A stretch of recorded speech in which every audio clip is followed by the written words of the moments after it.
안녕하세요. 기업이전 사업팀 박인상 프로입니다. 벌써 1월이 끝나고 2월이 시작됐습니다. 다들 화이팅 하시고요. 오늘의 책 소개, 제가 오늘 소개해드릴 책은 바로 부자 아빠, 가난한 아빠, 부자들이 들려주는 돈과 투자의 비밀이라는 책입니다. 이 책을 읽은 지가 거의 한 두세 달 정도 된 것 같은데, 생각보다 이제 빨리 읽히진 않았고, 이제 경제, 뭐 재테크, 금융 관련된 그런 개념들이 이렇게 바로바로 이해되고 쏙쏙 들어오고 이렇게 재밌지는 않았지만, 그래도 저한테 필요한 내용이라고 생각해서 열심히 읽었습니다.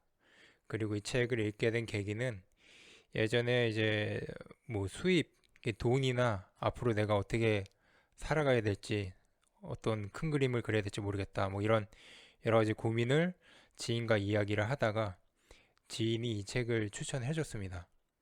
그래서 읽으면서도 내용도 괜찮고, 읽고 나서도 나름 뭔가 이게 남는 게 있다라는 그런 책이었던 것 같고, 별점 5점 만점에 한 4점 정도 주고 싶은 책이었습니다. 먼저 저자에 대한 소개를 해드리자면, 이제 부자 이야기인데 도대체 이 책 쓰니까 얼만큼 부자인가 되게 궁금하더라고요. 이분은 1947년생으로 올해 74세, 74살의 이제 노인 분이신데, 일본계 미국인 4세대라고 합니다. 그리고 하와이에서 태어나신 것 같고, 해병대 장교, 헬리콥터 조종사, 제록스 하와이 지점의 세일즈맨 등을 하셨다고 하고, 30세가 되던 해에 자신의 사업을 시작했다고 합니다. 이제 본격적으로 투자 교육, 금융 컨설팅 등을 시작을 한 것 같고요. 현재 미국에서 가장 성공한 투자 교육자 중에 한 명이라고 합니다. 그리고 이 책은 47살에 은퇴를 하고 50세가 되던 해에 이 책을 냈다고 합니다. 근데 되게 전 세계적으로 되게 큰 파장을 일으킨 책이었다고 하고, 국내 뭐 일본, 미국에서 상당히 많이 팔린 베스트셀러 책이라고 합니다. 그리고 이분은 현재 이 부자 책 제목처럼 리치 데드 컴퍼니라는 회사를 운영을 하면서 재산은 그 나무 위키에 따르면 한 8천만 달러, 하나로는 894억 원 정도의 그런 자산가라고 합니다. 그리고 어떤 모 유튜버의 말에 따르면 뭐 원유 회사, 리조트, 호텔을 많이 운영을 하고 있고, 천여 개가 넘는 아파트를 보유하고 있다. 그리고 명품 자동차나 전용기 등을 보유하고 있다고 하고, 뭐 그러니까 엄청 부자라는 거. 그리고 트럼프랑도 친하고 같이 책도 냈던 것 같습니다. 네, 저자에 대한 이야기는 여기까지. 그리고 이제 본격적으로 책의 이야기를 말씀드리면은, 이 책의 저자, 이 주인공 로버트가, 이 아저씨가 어린 시절에 자기랑 그러니까 경제 수준이 비슷한 아이들이 있는 학교로 입학을 한 게 아니라 되게 부유한 자제들이 있는 그런 명문학교에 우연찮게 입학을 했다고 합니다. 근데 이 주인공이 이제 부유한 친구들과 자신을 비교를 하면서, 나는 왜 이렇게 가난한가? 왜 우리 집은 부유하지 못하지? 어떻게 하면 부자가 될 수 있을까? 이런 고민을 했다고 합니다. 그래서 돈에 대한 관심을 갖기 시작했다고 하고, 그래서 주인공이 아버지에게 이제 어떻게 하면 부자가 될 수 있는 건지 물어봤다고 합니다. 주인공의 아버지는 교사이자 상당히 그 고학력자임에도 어, 특별히 이렇게 그 돈에 관심이 많고 되게 어, 부유한, 돈을 많이 버는 그런 분은 아니었습니다. 그렇다고 여기 이 책의 제목처럼 정말 가난한 아빠라고 말하기는 좀 어려운, 그냥 평범한 직장인 같은 아버지였다고 할 수 있겠습니다. 내 아버지한테 아빠 어떻게 하면 부자가 될 수 있는 거예요? 이렇게 물어봤다고 하는데, 아버지가 돈 버는 방법을 알아야지, 이렇게 그냥 조금 건성으로 대답하시고, 본인이 이렇게 답을 해줄 수 없으니까 네 친구 마이크의 아버지를 가서 한번 만나보렴 이렇게 얘기를 했다고 합니다. 그래서 이 주인공이 친구 마이크의 아버지를 만나게 되는데 이 마이크의 아버지는 사업가이고 이제 투자가였습니다. 이 책의 스토리상 초반에는 이분이 그렇게 뭐 성공한 사람으로 이게 보여지지는 않는데 그래도 점점 사업이 번창을 하는 그런 사업가로 보여지고 그래서 이제 부자 아버지한테도 이런저런 이야기를 듣고 자기 친아버지인 가난, 가난한 아버지한테도 이런저런 이야기를 듣습니다. 그래서 이 주인공 마이크가 이 두 아버지의 관점, 돈에 대한 가치관이나 인생에 대한 가치관을 비교를 하면서 과연 자신이 누구 말이 맞는 건지 어떻게 살아야 되는 건지 고민을 하면서 결국에는 이제 부자 아버지의 가치관을 따르면서 점점 이 주인공 로버트도 부자가 되어갑니다. 여기서 두 아버지의 말을 한번 비교를 해보겠습니다. 아버지, 저거 갖고 싶어요. 가난한 아버지 말. 그런 거 살 돈 없다. 부자 아버지 말. 내가 어떻게 하면 그것을 가질 수 있을까 고민하렴. 가난한 아버지 말. 공부 열심히 해서 좋은 직장을 구해야 한다. 부자 아버지 말. 공부 열심히 해서 좋은 투자 대상을 찾아야 한다. 가난한 아버지 말. 기업이나 정부가 우리를 돌보고 책임져야 한다. 부자 아버지 말. 기업이나 정부를 향한 보상 심리는 사람들을 재정적으로 취약하게 만든다. 가난한 아버지 말. 몇 푼이라도 아껴야 한다. 부자 아버지 말. 몇 푼이라도 투자해야 한다. 가난한 아버지 말. 인상적인 이력서를 만들어서 좋은 일자리를 얻어야 한다. 부자 아버지 말.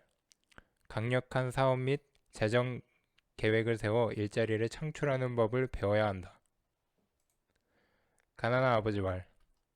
내가 부자가 될 일은 없을 거야. 부자 아버지 말. 나는 부자야.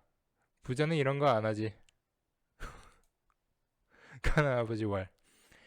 나는 돈에는 관심이 없다. 부자 아버지 말. 돈이 곧 힘이다. 가난한 아버지 말. 돈을 위해 일해야 한다. 부자 아버지 말. 돈이 나를 위해 일해야 한다. 예, 대충 어떤 느낌인지 아실 것 같은데요. 이제 이 두 아버지의 관점을 이제 비교를 하면서 결국에는 이제 뭐 부자 아버지의 그런 사상과 가치관에 따릅니다. 여러분들이 들었을 때 과연 어떤 게 자기랑 좀 더 가까운지, 내가 주로 하는 말은 어떤 말인지 한번 생각해 보시면 좋을 것 같고, 저 같은 경우에는 저도 그렇게 돈에는 관심이 없었는데 이제 살면서 점점 이 돈의 중요성을 점점 깨닫게 되는 것 같습니다. 돈도 더 많이 벌고 싶어지고, 갖고 싶은 것도 많아지고, 그렇습니다. 그리고 또 돈에 대한 좋은 이야기가 나오는데요. 사실 이제 돈보다는 이제 직장인, 왜 대부분의 직장인들이 힘들게 참으면서 직장을 다니는가에 대한 내용입니다. 대부분의 사람들이 계속 참고 일을 하는 이유는 두려움 때문이다. 청구서를 제때 내지 못할지도 모른다는 두려움, 해고될지도 모른다는 두려움, 돈이 부족할지도 모른다는 두려움, 모든 걸 새로 시작해야 할지 모른다는 두려움 등등. 이것이 바로 직장에서 일하는 법을 배워서 돈을 위해 일해야 할 때 지불해야 하는 대가다. 대부분의 사람들은 그렇게 돈의 노예가 되고 애꿎은 사정을 탓한다. 대부분의 사람들은 돈 문제와 관련해서는 안전을 추구하고 안정감을 느끼고 싶어 한다. 그래서 열정이 아니라 두려움을 느낀다. 직장은 장기적인 문제에 대한 단기적 해결책일 뿐이다. 저는 상당히 좀 와닿는 내용들이었습니다. 아무래도 좀 내 인생이 오롯이 좀 내 인생인 것 같지 않은, 뭔가 내가 키를 쥐고 있지 않은 그런 느낌이 저는 가끔 듭니다. 조금 과하게 너무 빡세게 야근을 할 때나 너무 무리해서 일한다고 할 때, 이거 이 정도로 하는 게 맞는 건가? 가끔 이런 생각이 들거든요. 그래서 결국에는 그렇게 일하는 이유가 돈 때문이 돈 때문이잖아. 약간 이런 생각도 들고. 그래서 결국에 돈이 많으면은 조금은 여유 있게 일할 수 있지 않을까라는 생각도 들고. 어, 그래서 저자가 이야기하는 중요한 포인트는 이제 이런 두려움을 통제를 해야 된다. 두려움을 먼저 좀 이해하고 다스릴 줄 알아야 되고, 내가 어떤 그 주변 환경에 휘둘리는 게 아니라 돈의 힘을 이해하고 정복하는 것, 그리고 내가 돈을 위해 일하는 게 아니라 돈이 내게 돈을 벌어주는 법을 깨달아야 한다. 이런 내용들이 나옵니다. 상당히 좀 음, 의미 있는 중요한 내용이라는 생각이 들고, 그래서 이제 부자가 되려면 어떻게 해야 되냐? 많은 이야기들이 나오는데 그 중에서도 서두에 조금 핵심적인 내용은 부자가 되고 싶다면 자산을 사라 라는 내용입니다. 여기서 말하는 자산은 쉽게 풀어서 이제 우리 지갑에 돈을 넣어주는 것, 부채는 우리의 지갑에서 돈을 빼가는 것이라고 말합니다. 그래서 부자가 되고 싶으면 자산을 사라. 근데 자산이 뭐냐? 일단은 어, 지금 저도 그렇고 같이 일하시는 여러분들이 돈을 벌면 이 급여에서 여러 가지 돈이 빠져나가고 그 남은 돈을 이제 쓰고 싶은데 쓰던가 뭐 어딘가 이제 쓰게 되는 이런 흐름이 있는데, 중요한 거는 이 자산이라는 것은 이 수입을 늘려줄 수 있는, 그러니까 노동으로 인한 급여, 그런 수입이 아니라 자산을 통해 얻어지는 그런 수입을 이야기합니다. 그래서 그 자산은 무엇이냐?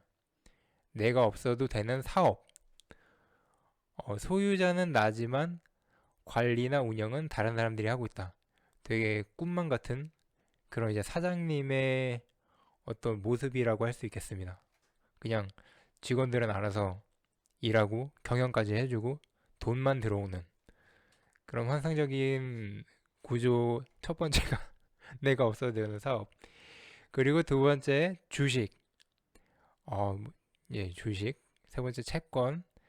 네 번째 수입을 창출하는 부동산. 이거는 약간 건물주를 생각하면은 이해가 좀 쉬운 것 같습니다. 그 세입자를 통해서 이게 월세나 전세 이 돈이 들어오는 그런 구조.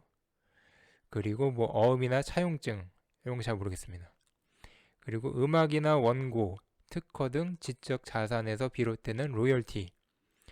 어, 이제 최근 유튜브에서 이제 작사가 김이나라는 분은 이제 뭐 숨만 쉬어도 저작권료로 이제 돈이 계속 들어온다. 뭐 이런 이야기를 들었는데, 이런 이제 뭐 지적 자산도 이제 이런 자산이라고 할 수 있는 거죠. 그 외에 뭐 가치를 지니고 있거나 소득을 창출하거나 시장성을 지닌 것.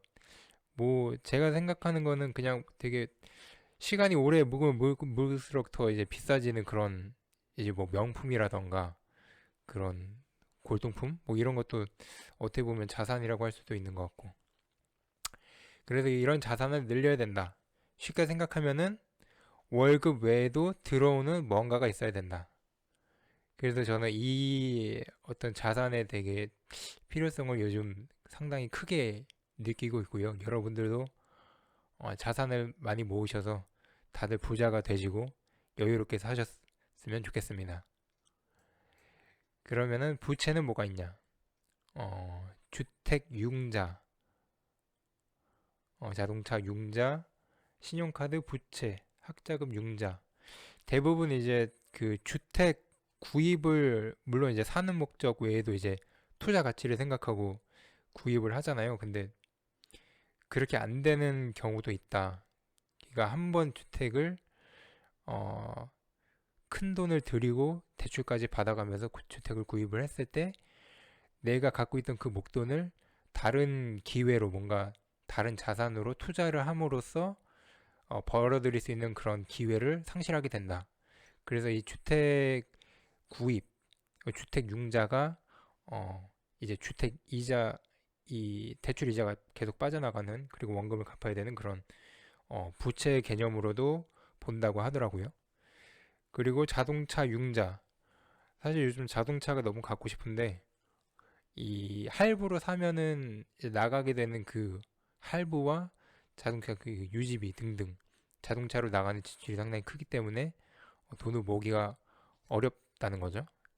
그래서 자동차 융자도 이런 부채다. 신용카드 부채. 어, 일단 돈이 나중에 나가니까 부담 없이 막 질러버리는 거죠. 그래서 이런 것도 좀 이제 자산을 모으는 것과는 좀 반대의 것, 부채로 본다. 학자금 융자 등등등. 네, 일단은 뭐 제가 생각하는 중요한 부분은 여기까지 말씀드릴 수 있을 것 같고요. 뭐 책에 워낙 많은 내용을 담고 있어가지고 한번 읽어보시면 좋을 것 같고, 저는 개인적으로 이 앞부분보다 이 뒤쪽에 상당히 인상 깊고 재미있는 부분들이 많았습니다.